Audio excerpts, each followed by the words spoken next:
Friends, welcome back to Bansal academy YouTube channel. आज की हमारी इस वीडियो में हम मास्टर कैडर के सिलेबस, केमिस्ट्री के सिलेबस का डिस्कशन हम करने वाले हैं। इसके अलावा जो है मास्टर कैडर के प्रीवियस ईयर क्वेश्चन का सॉल्यूशन जो है आपको हमारी जो है यूट्यूब चैनल पे वीडियोस मिल जाएंगे। उसमें हमने सारे प्रीवियस ईयर क्वेश्चन पेपर्स को सॉल्व किया है केमिस्ट्री के लिए और बाकी सब्जेक्ट्स के लिए भी किया है, तो go and do check it out. Okay, और इस वीडियो में जो है हम बेसिकली मेन जो है वो सिलेबस का डिस्कशन हम रखने वाले हैं। सिलेबस को हम डिस्कस करने वाले हैं कि एक्चुअली जो है क्या क्या सिलेबस रहता है, कौन से सिलेबस को करना बहुत ज़रूरी है, बहुत स्कोरिंग आ रहा है, और कौन से सिलेबस को आप जो है वो स्किप भी कर सकते हैं। ठीक है, चलिए शुरू हो जाते हैं। सबसे पहले फिजिकल केमिस्ट्री का सिलेबस दिया हुआ है उन्होंने। फिजिकल केमिस्ट्री के सिलेबस में आपको क्या क्या दिया हुआ है, बेसिक प्रिंसिपल का जो है चैप्टर पूरा दिया हुआ है। देखिए, बेसिक प्रिंसिपल में आपकी जो चीज़ें कवर होती हैं वो आपके गैस लॉज कवर होते हैं, तीनों चार। ठीक है, और जो है आपका मोल कॉन्सेप्ट पूरा कवर होता है। ठीक है, मोल कॉन्सेप्ट में पूरा मोलैरिटी, नॉर्मेलिटी, आपका molality, number of moles, mole fraction, ये वाला सारा पूरा पार्ट जो है वो पूरा का पूरा कवर होता है। देखिए, ये जो चैप्टर है ये आप छोड़ देना बहुत ही बेवकूफ़ी होगी, क्योंकि इसमें से क्वेश्चंस जो अटेम्प्ट होते हैं वो बहुत ही ईजी रहते हैं।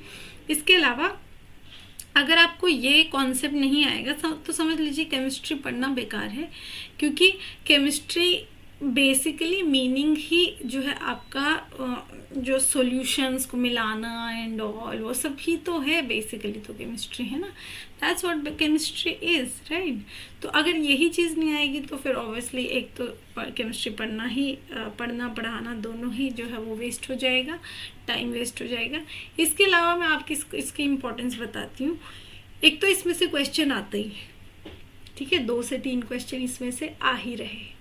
दूसरी बात, इस चैप्टर का यूज़ जो है वो और भी बहुत सारे चैप्टर्स में है, जिसमें से कि सॉल्यूशन सबसे इम्पॉर्टेंट है।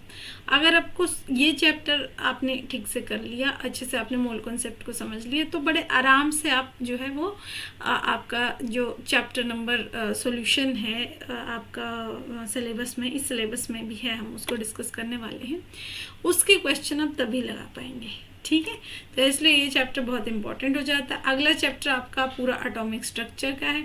एटॉमिक स्ट्रक्चर में हम पूरा बहुत अच्छे से प्रीवियस जो मॉडल्स है एटम के, प्रेजेंट में क्या क्या मॉडल्स हैं, वैसे इसमें से क्वेश्चन नहीं पूछता, मैं आपको पहले ही बता देती हूँ, इसमें से उन्होंने क्वेश्चन नहीं पूछा, लेकिन बोहर मॉडल में से क्वेश्चन पूछ रहे हैं।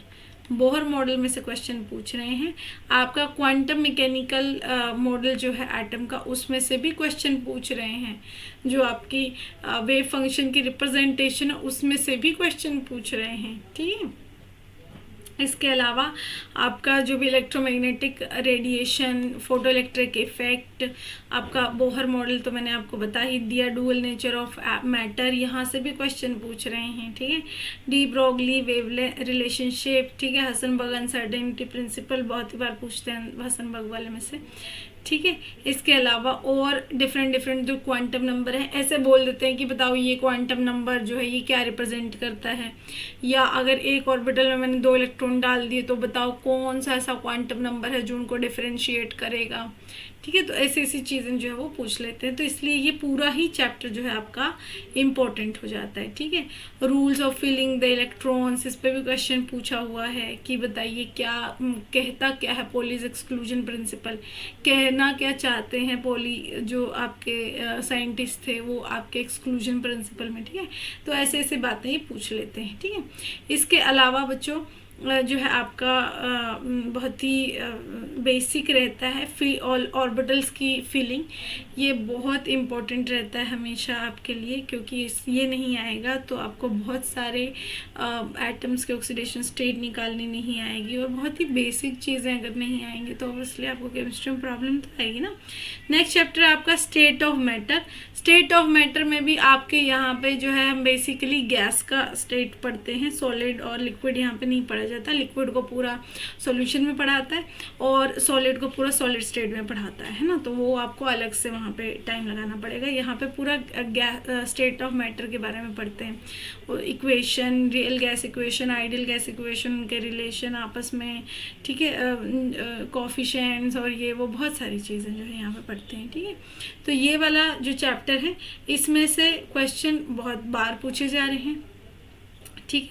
आइडियल गैस पे क्वेश्चन पूछ रहा है, कब वैलिड होगी कब नहीं होगी ये पूछ रहे हैं, ठीक है। आपके काइनेटिक थ्योरी ऑफ गैसेस पे क्वेश्चन पूछ रहे हैं, न्यूमेरिकल सॉल्व करवा रहे हैं। तो इसमें सारे ही आपके टॉपिक्स जो हैं वो बहुत इंपॉर्टेंट हो जाते हैं, ठीक है। बहुत ही स्कोरिंग भी है ये चैप्टर। आगे चलिए, केमिकल बॉन्डिंग, अगला जो आपका चैप्टर है वो है केमिकल बॉन्डिंग का। केमिकल बॉन्डिंग बहुत इंपॉर्टेंट हो जाता है चैप्टर। देखिए बच्चों, आपका केमिकल बॉन्डिंग में आपको जो है सब जगह से वो क्वेश्चन पूछ रहा है कि आपका जो कोवलेंट बॉन्ड, आयनिक बॉन्ड, ठीक है, यहाँ से बॉन्डिंग, आयनिक बॉन्डिंग, फॉर्मेशन तो नहीं, factors affecting formation of bonding, ठीक है। लैटिस एंथैल्पी से क्वेश्चन पूछ रहा है सीधे सीधे, ठीक है, कि लैटिस एंथैल्पी है क्या, ये डेफिनेशन से भी क्वेश्चन पूछ रहा है, ठीक है। कॉन्सेप्ट जो है आपका इलेक्ट्रोनेगेटिविटी का, फजान रूल क्या होता है, आपके डायपोल मोमेंट से इतना क्वेश्चन पूछ रहे हैं, बहुत ही पूछिए मत। डायपोल मोमेंट ऐसे 2-3-4 ऑप्शंस दे देते हैं और पूछते हैं कि बताओ इनमें से किसका डायपोल मोमेंट सबसे ज़्यादा होगा, या बताओ इनमें से किसका डायपोल मोमेंट 0 होगा। तो इस तरीके से क्वेश्चन पूछ लेते हैं, ठीक है, तो इसलिए ही इम्पॉर्टेंट हो जाता है। इसके अलावा जो है आपका इसमें ही VSEPR थ्योरी है। देखिए, जो मैंने अभी आपको बताया कि डायपोल मोमेंट पे क्वेश्चन पूछ लेते हैं, तो डायपोल मोमेंट पे क्वेश्चन जो है वो सॉल्व आप किसके बेसिस पे करोगे, वो तो आप VSEPR थ्योरी के बेसिस पे ही करोगे ना। VSEPR थ्योरी जो है आपको शेप, ज्योमेट्री, हाइब्रिडाइजेशन ये सब कुछ बताती है, तो इस पर क्वेश्चन पूछ रहे सीधे सीधे, ठीक है। इसके अलावा आपका वैलेंस बॉन्ड थ्योरी पे क्वेश्चन आ रहे हैं, ठीक है। हाइब्रिडाइजेशन जो है VSEPR थ्योरी और वैलेंस बॉन्ड थ्योरी जो है ये मिलके ही आपको बहुत अच्छे से एक्सप्लेन करते हैं कि आप कैसे से जो है ज्योमेट्री शेप को डिसाइड कर सकते हैं, ठीक है। फिर आपकी मॉलिक्यूलर ऑर्बिटल थ्योरी में से क्वेश्चन पूछ रहे हैं। मॉलिक्यूलर ऑर्बिटल थ्योरी जो है आपकी MOT जो है वो आपकी उससे क्वेश्चन पूछ रहे हैं, जैसे कि बॉन्ड ऑर्डर का क्वेश्चन इतनी बार पूछ रहे हैं, स्पेशली ऑक्सीजन के ऊपर बहुत ही बार पूछ रहे हैं। तो अगर आपको MOT नहीं आती होगी तो आप ऐसे क्वेश्चन सॉल्व नहीं कर पाएंगे, ठीक है। आगे हाइड्रोजन बॉन्डिंग पे डायरेक्टली इतने क्वेश्चन नहीं पूछ रहे हैं, बट वो बायोमोलिक्यूल्स के साथ मिला के हाइड्रोजन बॉन्डिंग पे क्वेश्चन पूछ रहे हैं, ठीक है। चैप्टर नंबर 5 जो है आपका स्पेक्ट्रोस्कोपी है। चैप्टर नंबर 5 जो है वो आपका स्पेक्ट्रोस्कोपी है, एकदम मास्टर्स लेवल का स्पेक्ट्रोस्कोपी। ESR में से हर बार क्वेश्चन पूछ रहा है। NMR में से तो पूछेंगे ही पूछेंगे, NMR तो फिक्स है। स्पेक्ट्रोस्कोपी में NMR, IR ये बहुत ही फिक्स है, यहाँ से क्वेश्चन आने के चांसेस बहुत ही ज़्यादा हैं। रमन में से क्वेश्चन पूछ रहे हैं, ESR में से क्वेश्चन पूछ रहे हैं, NMR में से क्वेश्चन पूछ रहे हैं। अगला चैप्टर आपका थर्मोडायनेमिक्स में से बहुत क्वेश्चन आ रहे हैं। आपके एक्सटेंसिव प्रॉपर्टी पे क्वेश्चन आ रहा है, इंटेंसिव पे आ रहा है, स्टेट फंक्शन पे आ रहा है, तुम्हारे ये फर्स्ट लॉ पे क्वेश्चन आ रहा है, ठीक है। वर्क कॉन्सेप्ट पे क्वेश्चन आ रहा है, आपके delta H, delta U, internal energy, enthalpy सब पे क्वेश्चन आ रहा है। आपकी एंथैल्पी को अलग अलग वे से कैलकुलेट करना, उस पे क्वेश्चन आ रहा है, ठीक है। इसके अलावा अगर आप उससे आगे बढ़ते हैं तो एंट्रोपी पे क्वेश्चन आ रहा है, गिब्स फ्री एनर्जी पे क्वेश्चन आ रहा है। तो कोई भी आप इसका टॉपिक जो है वो स्किप नहीं कर सकते हैं, इसके सारे टॉपिक बहुत इंपॉर्टेंट है। नेक्स्ट जो है आपका 7th जो चैप्टर आपका वो इक्विलिब्रिया है। इक्विलिब्रिया में जो है, इक्विलिब्रिया से इतने क्वेश्चन नहीं पूछ रहे हैं, बट जो क्वेश्चन पूछ रहे हैं वो क्वेश्चन भी इतने हार्ड नहीं पूछ रहे हैं। वैसे इक्विलिब्रिया में ज़्यादा KP/KC में जो है रिलेशन बता दो, ठीक है।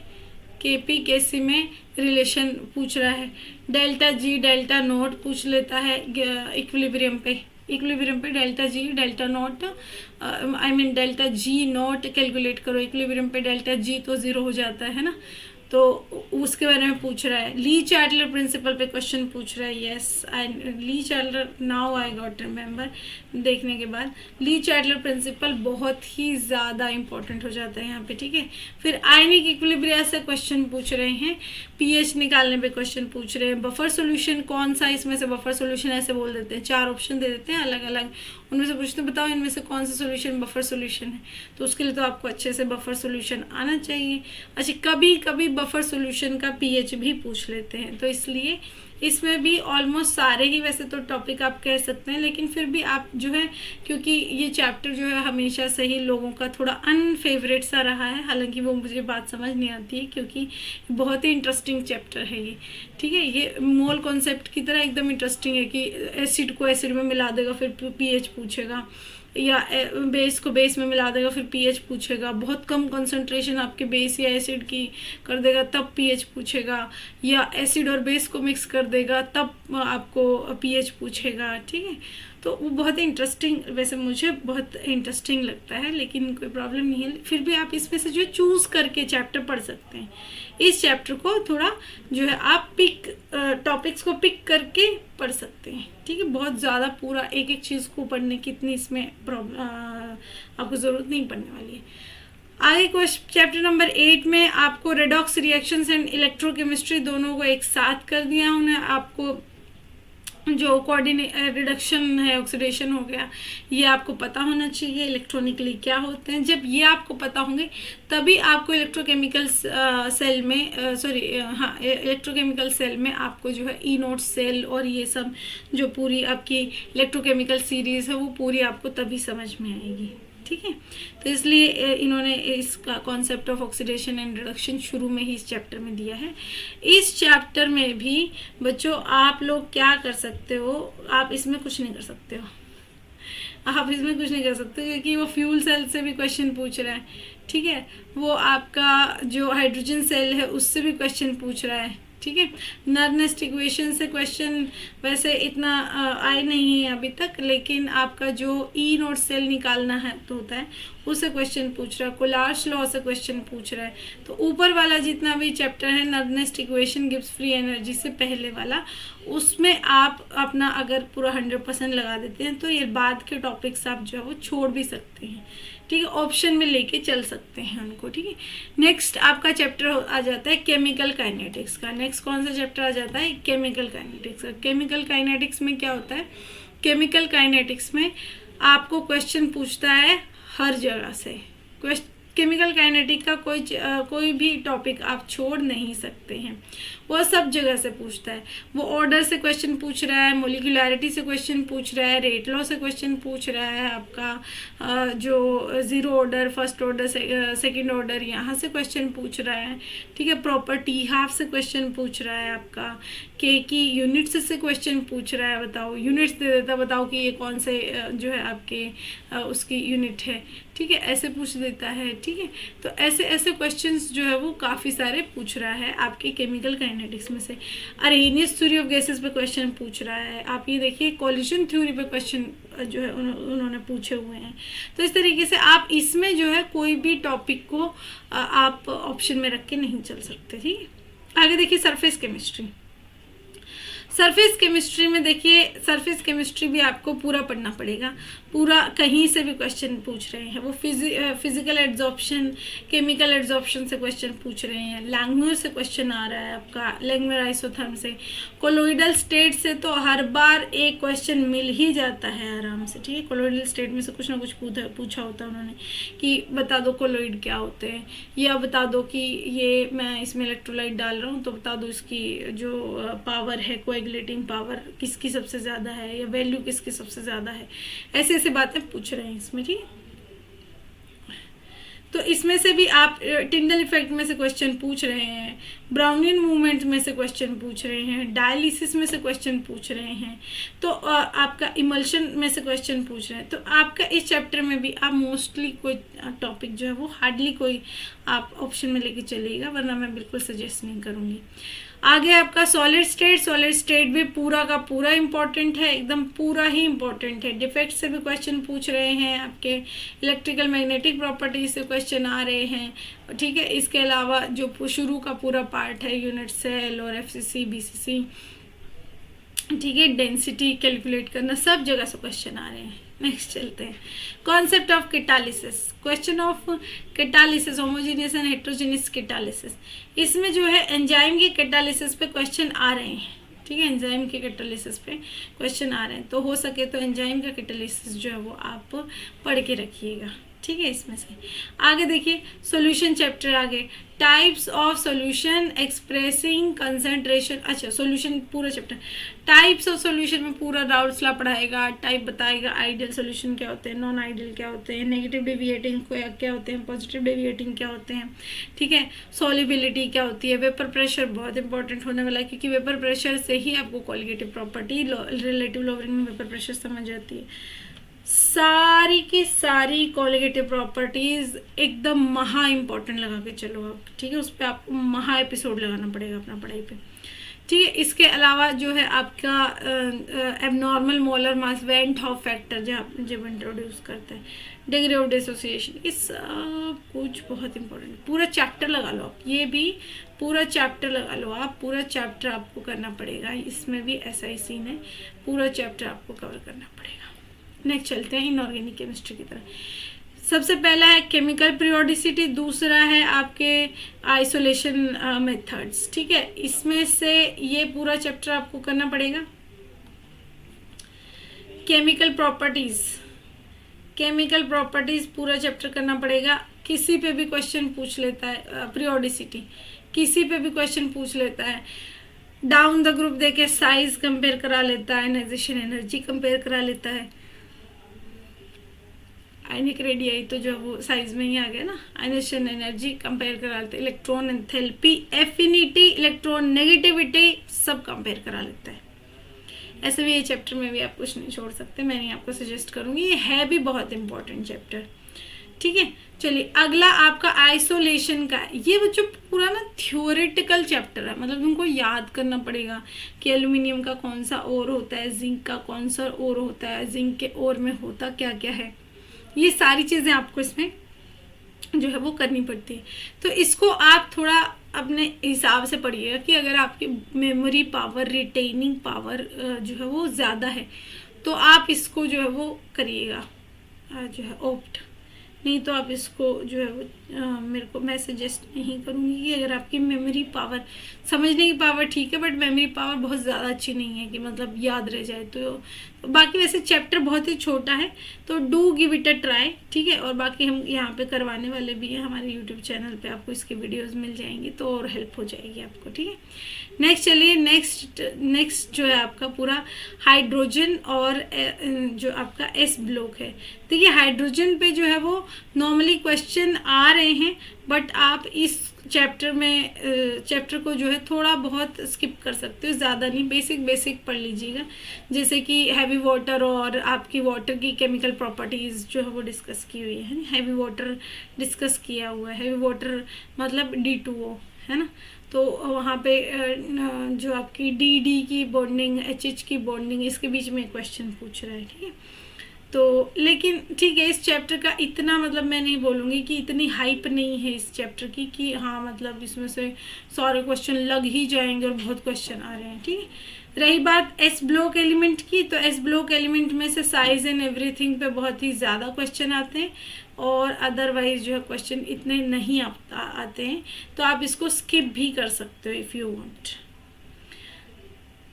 चैप्टर नंबर 5 जो है पी ब्लॉक एलिमेंट का चैप्टर है, पूरा का पूरा चैप्टर। वैसे तो चैप्टर बहुत बड़ा होता है ये और बहुत ज़्यादा याद करने का होता है, पर इसमें क्या करना आप लोगों को मैं ये सजेस्ट करूँगी कि इसमें क्या करना, आप ऐसे करना कि आप जो है इस चैप्टर को जब आप करोगे तो इसको एकदम एंड के लिए रखना कि मतलब पहले इसको पढ़ के रखना और एंड के लिए इसकी 2-3 बार की रिवीजन रखना, तो ही आप इस पे जाइएगा, अदरवाइज मैं इसके लिए भी आपको सजेस्ट नहीं करूँगी।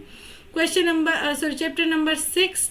6 आपका D&F ब्लॉक और 7th जो आपका कोऑर्डिनेशन है, और ये दोनों ही चैप्टर बहुत इंपॉर्टेंट है।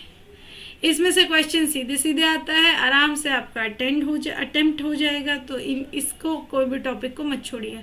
देखिए मैं इनमें कोई भी टॉपिक को इम्पोर्टेंट नहीं आपको काउंट करवा रही हूँ, क्योंकि यहाँ पे कहीं से भी क्वेश्चन आएगा, ठीक है। तो ये चैप्टर ये है भी बहुत इम्पोर्टेंट। इनऑर्गेनिक के बहुत ही कहते हैं जिनको कि बहुत ही रेप्यूटेड चैप्टर्स में से ही आते हैं, रेप्यूटेड चैप्टर्स में से आते हैं। कोऑर्डिनेशन हो गया, डी ब्लॉक, एफ ब्लॉक हो गया, ऑर्गेनोमेटेलिक हो गया, है ना, केमिकल बॉन्डिंग हो गया, ठीक है। आगे चैप्टर नंबर 8 जो वो आपके एनवायरमेंटल केमिस्ट्री है, इसको तो पूरा आपको याद करना पड़ेगा, और क्योंकि इसमें कहीं से भी क्वेश्चन पूछ रहा है। इसमें भी ओजोन पे सबसे ज़्यादा क्वेश्चन पूछ रहा है, तो हो सके तो ओजोन को तो बिल्कुल मत छोड़िएगा, ओजोन को बिल्कुल मत छोड़िएगा। ओजोन में से क्वेश्चन पूछ रहा है, पोल्यूशन में से क्वेश्चन पूछ रहे हैं। आगे आती है आपकी न्यूक्लियर केमिस्ट्री, इसमें से हल्के फुल्के फ्यूजन फिजन के क्वेश्चन पूछ रहे हैं, इतना कोई बड़ा जो है रॉकेट साइंस इसमें नहीं पूछ रहे हैं, ठीक है। एनालिटिकल केमिस्ट्री और आपकी बायोइनऑर्गेनिक केमिस्ट्री आप पढ़ सकते हैं। बायोइनऑर्गेनिक केमिस्ट्री आपको MSc लेवल की पढ़ लेनी चाहिए। यहाँ से आ रहे हैं क्वेश्चन, बॉन्डिंग पूछ रहे हैं, या ऐसे भी पूछ लेते हैं कि मान लो कि आपको दे दिया क्लोरोफिल दे दिया, बताओ उसमें कौन सी मेटल प्रेजेंट होती है, ऐसे पूछ लेते हैं, ठीक है। तो बायोइनऑर्गेनिक इंपॉर्टेंट हो जाती है। रही बात एनालिटिकल केमिस्ट्री की, तो इसका कोई भी अंत है नहीं पढ़ने का, जितना मर्जी इसको पढ़ते जाओ तो अच्छा रहेगा कि आप जो है इसको आपकी जो सेपरेशन टेक्निक्स हैं वो ज़रूर पढ़ लें कि क्या क्या सेपरेशन टेक्निक्स जो हैं वो यूज़ की जाती हैं। Otherwise you can look into skipping it, okay. आगे आपका physical characterization of inorganic compounds by IR NMR। Spectroscopy physical हो, इनऑर्गेनिक हो, ऑर्गेनिक हो, कोई फ़र्क नहीं पड़ता, सारी स्पेक्ट्रोस्कोपी करनी है। इसमें कुछ भी मैं आपको ये नहीं बोलूँगी कि ये इंपॉर्टेंट है, but you can skip this one, ना, सब इम्पॉर्टेंट है इसमें। चलिए, ऑर्गेनिक केमिस्ट्री में सबसे पहले प्योरिफिकेशन के बारे में चैप्टर कुछ दिया हुआ है, ठीक है। तो principle and their application, extraction और क्रोमेटोग्राफी, इसमें से इतना क्वेश्चन कुछ पूछ नहीं रहा क्रोमेटोग्राफी वगैरह के बारे में, ठीक है। वैसे क्रोमेटोग्राफी जो होती है वो बहुत ही इंपॉर्टेंट आइसोलेटिंग जो होती है आपका टूल होती है ऑर्गेनिक के लिए, है ना, ठीक है। आपके बाकी ये जो है आपको बहुत ही बेसिक ऑर्गेनिक यहाँ पर पढ़ाई जाती है कि बहुत शुरू में क्या होता था, कि कैसे कैसे करते थे, कैसे फॉर्मूला बनाते थे, कि उसमें कितने हाइड्रोजन हैं, कितने आपके ऑक्सीजन हैं, कितने जो है आपके कार्बन हैं, ये सब बातें जो है इसमें थोड़ा सा डिस्कस किया हुआ। बाकी इस पे से एज सच कोई क्वेश्चन बहुत ही डायरेक्ट कि हाँ ये टॉपिक में तो क्वेश्चन होते हो, तो ऐसा कुछ नहीं है, ठीक है। नेक्स्ट जो है आपका ज़्यादा इंपॉर्टेंट हो जाते हैं basic principles of organic chemistry, इसको पढ़ेंगे। IUPAC नेम जो है ये IUPAC नेम जिसको बोलते हैं, ये सारी चीज़ें आपको आनी ही चाहिए, नहीं तो ऑर्गेनिक केमिस्ट्री नहीं आएगी, सीधी सी बात है, ठीक है। तो इसमें जो है होमोलिटिक क्लीवेज, जैसे होमोलिटिक क्लीवेज, हेट्रोलिटिक क्लीवेज पे क्वेश्चन पूछ रहा है, फ्री रेडिकल में से क्वेश्चन आ जाते हैं, कार्बोकैटायन, अनायन, ये बहुत इंपॉर्टेंट चैप्टर हो जाता है क्योंकि इसमें पूरा इंटरमीडिएट्स और सब डिस्कस कर रहा है, तो ये आपको करना ही पड़ेगा। Next, chemistry of hydrocarbons, hydrocarbons की केमिस्ट्री, अल्केन्स, अल्काइंस, अल्कीन्स, इसके बारे में जो है इस चैप्टर में आपको जो है वो एक्सप्लेनेशन मिलती है। अब देखिए यहाँ से जो है वो रिएक्शन के क्वेश्चंस आ सकते हैं, ठीक, और जो नेम रिएक्शन होती है स्पेशली वो तो सारी ही आ सकती हैं, ठीक है। नेम रिएक्शन तो आप कोई भी मत छोड़िएगा, ठीक है। आगे चलते हैं chapter number 4, chapter number 5, chapter number 6, chapter number 4, chapter number 5, chapter number 6 सारे आपस में जुड़े हुए हैं। इन चैप्टर्स को जब आप आपस में जोड़ के पढ़ेंगे तो आपको ऑर्गेनिक खत्म हो जाएगी वहीं पे, ठीक है। क्योंकि देखिए इन चैप्टर्स में ऑर्गेनिक कंपाउंड्स कंटेनिंग हेलोजेंस जो है सबसे पहले हेलो एल्केन्स बनाना सिखाता है, हेलो एल्केन्स से एल्कोहल्स बनाना सिखाता है, एल्कोहल से एसिड कीटोन बनाना सिखाता है, एसिड कीटोन से एल्कोहल बनाना भी सिखाता है, एल्कोहल्स की रिएक्शन में जो है वो एसिड कीटोन बनाता है। फिर आगे जब आप एसिड कीटोन पे जाते हैं तो एसिड कीटोन से एल्कोहल की रिएक्शन में अल्कोहल बनवाता है। आई होप कि मैं जो ये सब बोल रही हूँ आपको समझ आ रहा हो। यानी कि कुल मिला के ये कहना चाहती हूँ कि ये तीनों चैप्टर आपस में जो है इंटरकनेक्टेड हैं, ये चैप्टर जो है वो आपस में इंटरकनेक्टेड हैं, ठीक है। वो आपको इसकी रिएक्शन दे के इसका कोई कॉन्सेप्ट इन्वॉल्व कर देगा, ठीक है।